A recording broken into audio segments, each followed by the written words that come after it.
So how you doing?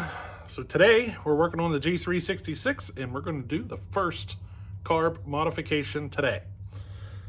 We are, converting it to methanol, and we're going through the process very slowly for you, step by step. And I know for some folks out there it's probably kind of painful to watch.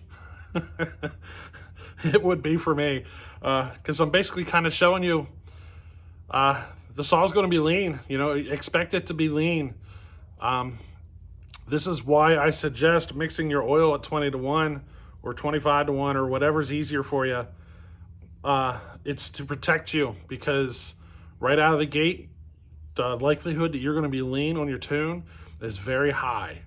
And that's why I suggest mixing your oil, pretty rich.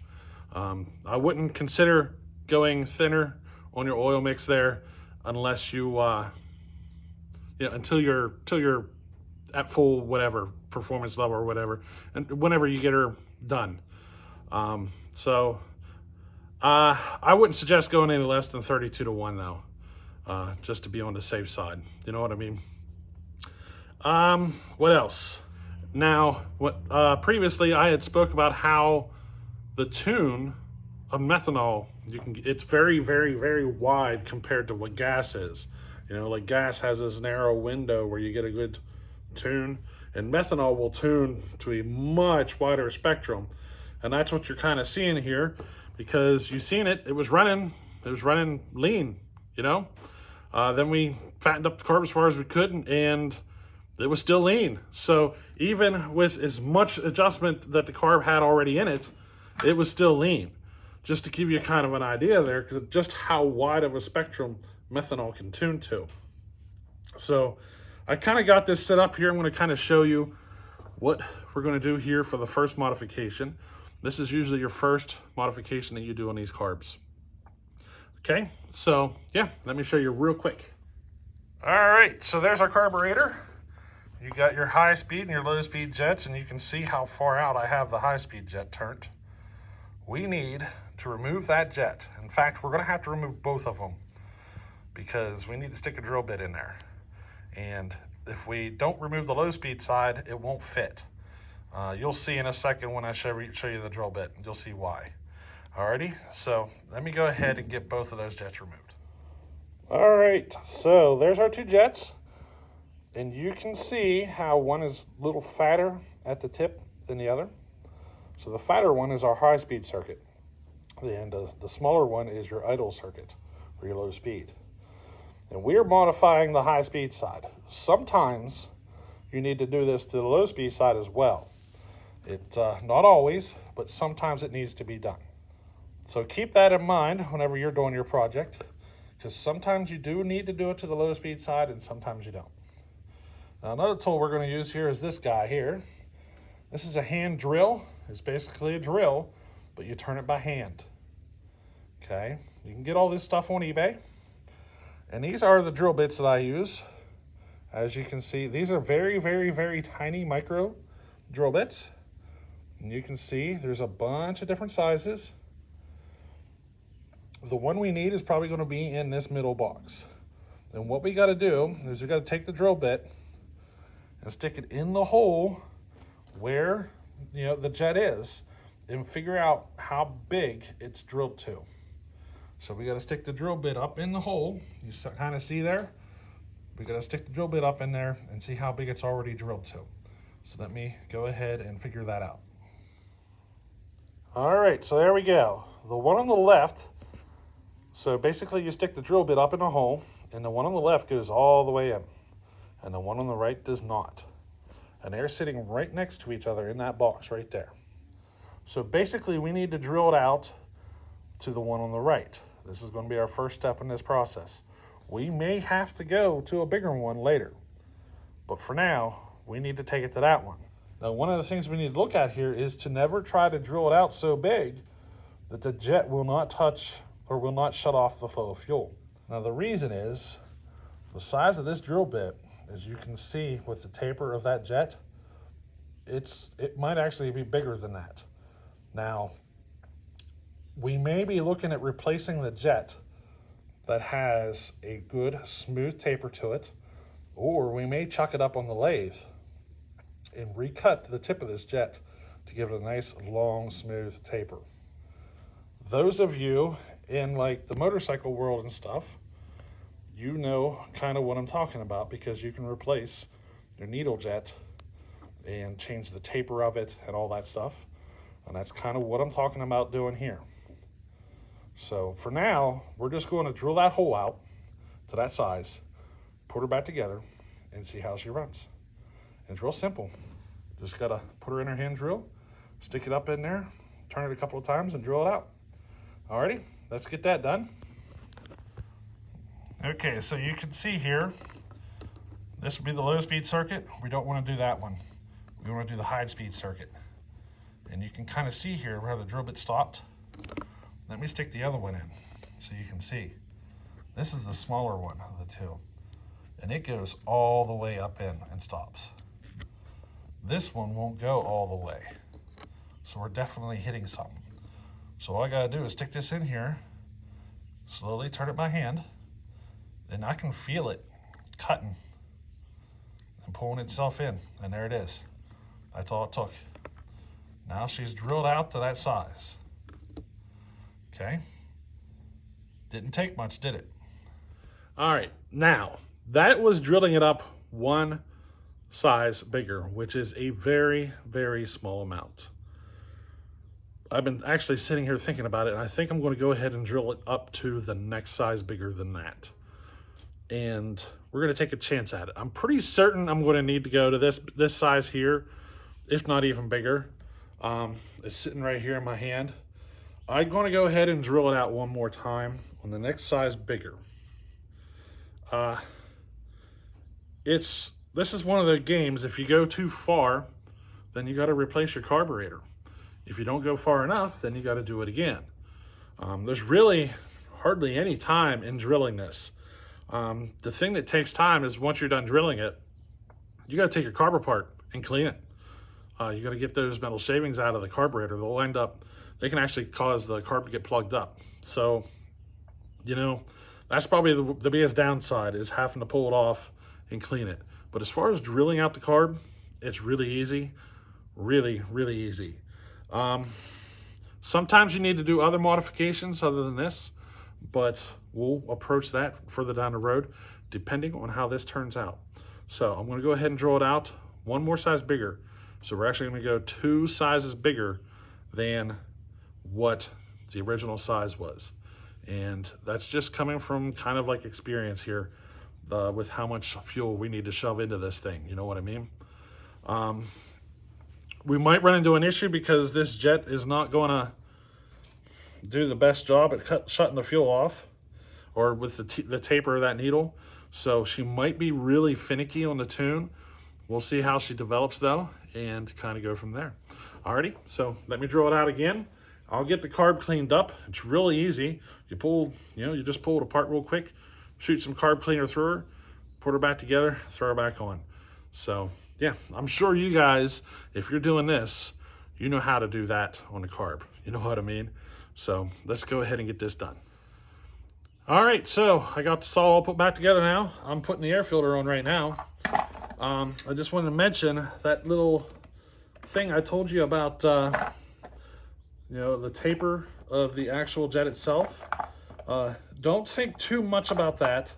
That's just one of those things you can tweak down the road to help with your tunability. The first thing you want to do is to actually get it to run and run properly on the methanol. So don't get too concerned about that taper. It's just something you can do down the road to help with your tunability. For now, we're just trying to get enough fuel into this thing. And usually you don't have to play with that taper at all. So it's just something that you can do later. You know what I mean?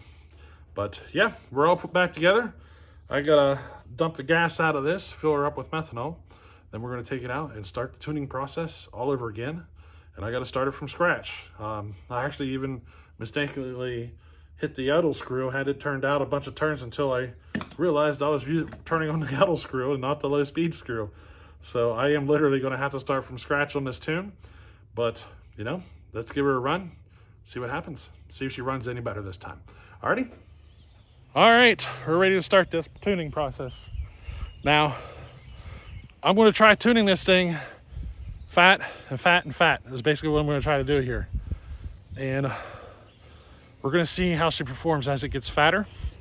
See if it ever gets to a point that it starts losing RPM or even possibly four-stroking because of a fat tune.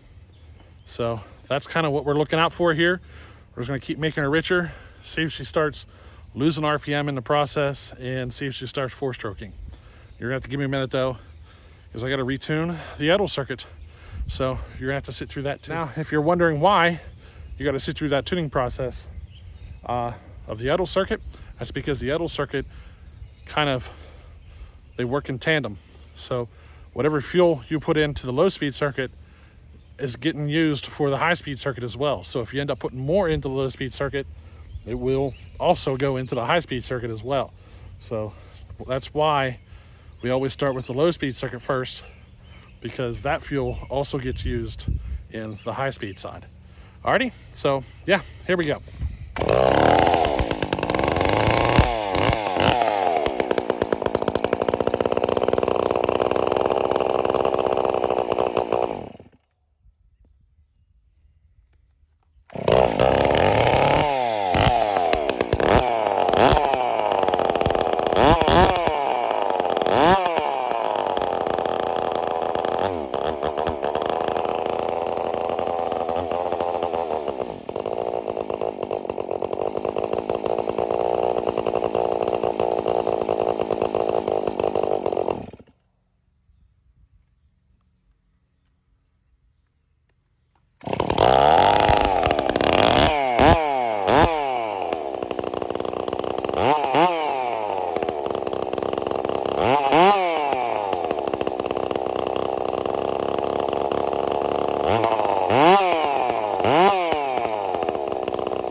All right, I can feel it getting better.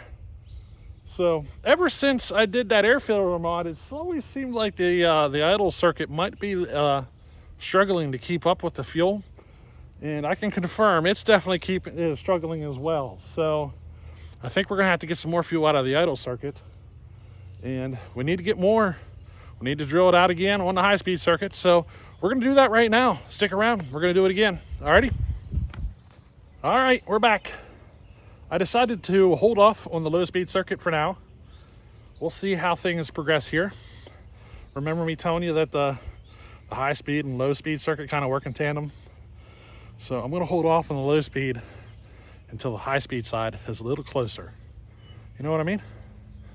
Now, I did drill it out considerably bigger. I think we're 5 sizes bigger than the original position at this point.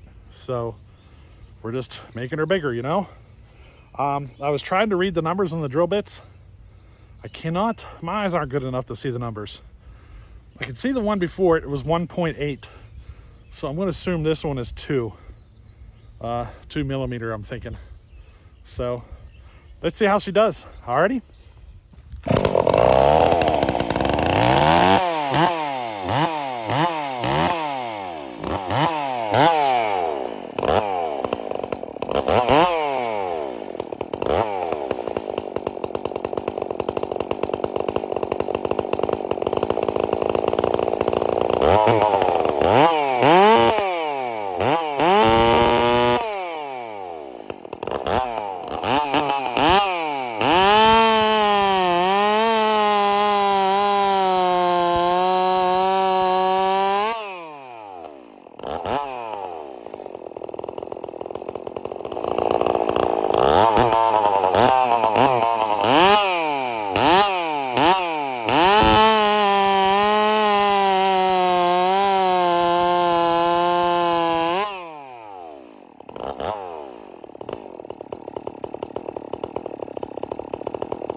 That's it for today.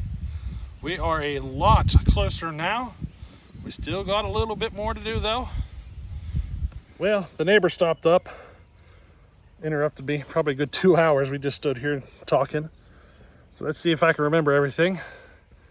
So, after all the carb modifications and everything, she's starting to get kind of finicky. Did you notice it? It's working more like an on-off switch. So, you know what I mean? So whenever I squeeze the trigger, it's all on, and when I let go, it's all off. And there's really no in-between spot. Now, we can leave it like this, or we can look at replacing the jet with something else, or we can modify the jet or whatever. That is something we'll approach down the road, but yeah, you know, there are some things going on there. Now, as far as whether or not we're getting enough fuel, I do think we are pretty much there. It is right at that point where it's starting to lose RPM at the full throttle or whatever, at the full availability of whatever I got drilled out or whatever, I guess you could say. It's right at that point where it's starting to lose some RPM in the cut. So if I got just a little bit more fuel to it, we'd probably start seeing it at a point that it can four-stroke. So what I'm going to do is I'm going to go ahead and work at getting the jet taken care of, getting that stuff done. That way we get a little more tunability out of it, like you'd be used to. I'm going to work at getting that idle circuit richened up a little bit more. And then after all that, we'll give it another run, see how she does, and then we'll probably, I don't know, we'll see how she does. But after all that, we might end up modifying the carburetor, drilling that out just a tiny bit more, and we'll see though. We'll see how things develop. But yes, I think we are right at that point where things are starting to tune up, and I'm pretty happy she's starting to do pretty good. Now, if you've seen how I was pushing on the saw, really, I did a lot of pushing on the saw, a lot of dogging it in. So basically what I'm doing there is I'm getting a feel for where in the RPM range the maximum torque is of the saw, because I keep talking about how I want to move torque higher in the RPM range.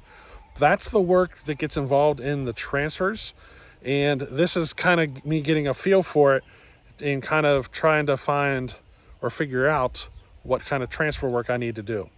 So that's kind of what I'm doing there.